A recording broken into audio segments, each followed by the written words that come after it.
সাধন পান্ডের নামটা একটা ব্র্যান্ড, আর সেটাকে বহন করে চলেছে আমাদের পৌরপিতা অনিন্দ্য কিশোর রাউত, মাননীয় মুখ্যমন্ত্রী। লড়াই করব, কাউকে তো খুঁজে পাচ্ছি না। আমি তো লড়াই করার জন্য রেডি হয়ে আছি, কাউকে তো দেখতে পাচ্ছি না যে লড়াইটা করব। আগে সামনে আসুক, তবে তো লড়াই করব। একজনের সঙ্গে লড়াই করেছিলাম, তিনি হেরে গেছিলেন, ওরে কেস করেছিলেন, আমরা নাকি মিছিমিছি জিতেছি। লড়াই করার জন্য কাউকে তো খুঁজে পাচ্ছি না, লড়াই করার জন্য তো আমি বসে আছি, বললেন মানিকতলা বিধানসভা উপনির্বাচনের তৃণমূল কংগ্রেস প্রার্থী সুপ্তি পাণ্ডে। এলাকার লোক পরিষেবা থেকে বঞ্চিত হয়ে একটা বিচ্ছিন্ন দ্বীপের মতো পড়েছিল আমার মানিকতলা। অনেক দিন বাদে আমরা সবাই মিলে চেষ্টা করি সুপ্রিম কোর্ট অব্দি কেসটা নিয়ে, এবং সুপ্রিম কোর্ট ইমিডিয়েট ডিসিশন নেয় যে এই জিনিস বন্ধ হোক।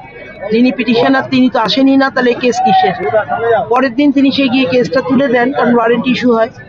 তো তারপরে সুপ্রিম কোর্ট নিজেরাই উদ্যোগ নেন, নির্বাচন কমিশন একটা ওনাদের কাছে একটু স্কোল্ডেড হয় যে কেন হচ্ছে না, আপনারা না ডেট দিলে আমরা ডেট ডিক্লেয়ার করব। তারপর ডেট ডিক্লেয়ার হয়।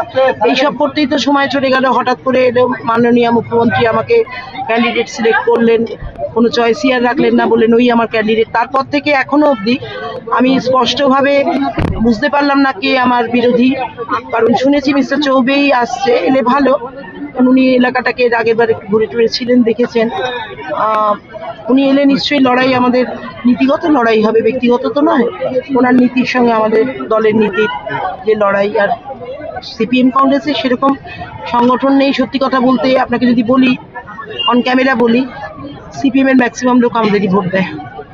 অন্য কোথায় অন্য কোন নির্বাচনে কি দেয় কিনা জানি না, বিকজ আমাদের বাড়িতে সাধনবাবু থাকাকালীন বা অনিন্দ্য এটা থাকাকালীন এখানে কাউকে আলাদা আলাদা করে চিহ্নিত করে পরিষেবা দেওয়া হয় না। আপনি কষ্ট নিয়ে এলে আপনারটা দেখা হয়, আরেকজন তার প্রয়োজন নিয়ে এলে একবারও জিজ্ঞেস করা হয় না আপনি কোন দলের সমর্থক। সেই জায়গা থেকে আলাদা শ্রদ্ধার জায়গা আছে আমাদের।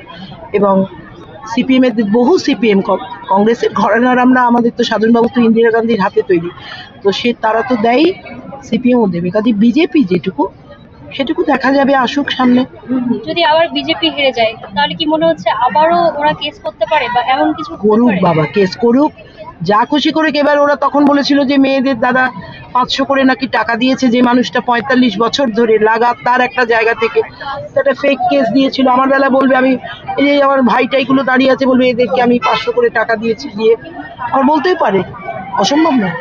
ওরকম ভাবে তো আলাদা প্রতিশ্রুতি দিই না, আমরা রেগুলার কাজ করি প্রত্যেক দিন। আপনি এত সমর্থন আপনি বুঝতে পারছেন না, এটা কি এমনি? এদের সঙ্গে লেগে এদের প্রত্যেকের নাম জানি, এরা কি দিয়ে ভাত খায় জানি, এদের বাড়িতে কটা বাচ্চা কাচ্চা জানি, সবকিছু জানি।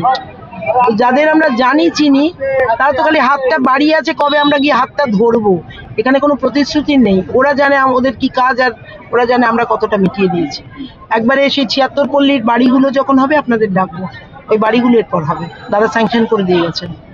76 পল্লীর মানুষটা কোথায় গেছে? এখানে তারা ওনাদের সঙ্গে কথা বলিয়ে যাবে। এবার বাড়িগুলো হবে, পর পর পর পর বাড়ি হয়ে যাবে। ওখানে বাড়িগুলো সব বাড়ি করে দিয়েছি, ওখানে ওদিকে দোপার মাঠের ওদিকে পুরো। এবার 76 পল্লী আমার 13 নম্বর ওয়ার্ডে হবে। বস্তির স্যাংশন আছে, সব কিছুর আছে। শীতলা মন্দির, কটা শীতলা মন্দির এখানে এই অঞ্চলে, আমি বলবো না, উত্তর দেবে এলাকার মানুষ। হ্যাঁ, কটা শীতলা মন্দির মোটামুটি তোমার দাদা করে দিয়েছেন? 20-25টা হবে। 20-25-এর বেশি মন্দিরের সংস্কার।